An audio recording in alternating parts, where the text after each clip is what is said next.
Dalam kurun waktu 2017 hingga awal 2018, berbagai langkah dan kinerja kepolisian negara Republik Indonesia tak pernah lepas dari sorotan media. Hal ini terbukti dari besarnya ekspos media terhadap Polri sepanjang tahun 2017 dengan rata-rata 31.071 berita per bulan.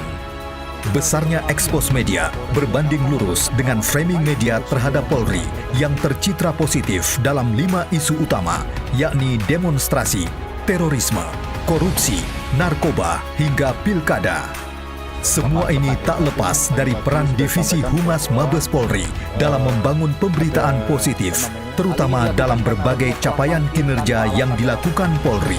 Seperti pada 12 Februari lalu, Polri berhasil mengungkap kasus penyeludupan narkotika jenis sabu-sabu seberat 2.239 kg dan 30.000 butir ekstasi jaringan Malaysia Jakarta dengan modus disimpan dalam 12 unit mesin cuci. Polri dan Bea Cukai juga berhasil mengungkap penyeludupan narkotika dalam jumlah terbesar sepanjang sejarah Indonesia, yakni penyeludupan 1,6 ton sabu dari sebuah kapal ikan berbendera Singapura di perairan Anambas, Kepulauan Riau.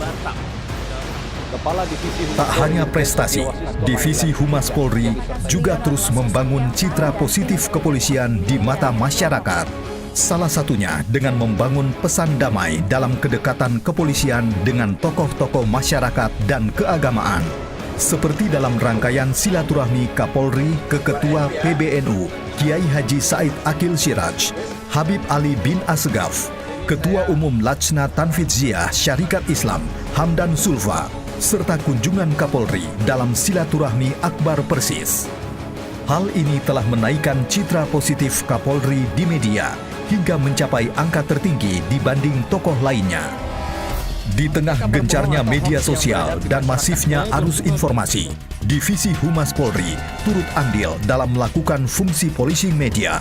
Salah satunya dengan aktif melakukan konfirmasi apakah suatu pemberitaan atau isu yang mengemuka di masyarakat mengandung unsur hoaks atau tidak. Divisi Humas Polri juga andil dalam mengkampanyekan media sosial yang sehat serta memerangi ujaran kebencian dalam bentuk himbauan maupun penegakan hukum terhadap pelakunya. Seperti dalam kasus Saracen dan yang terbaru yakni kelompok Muslim Cyber Army.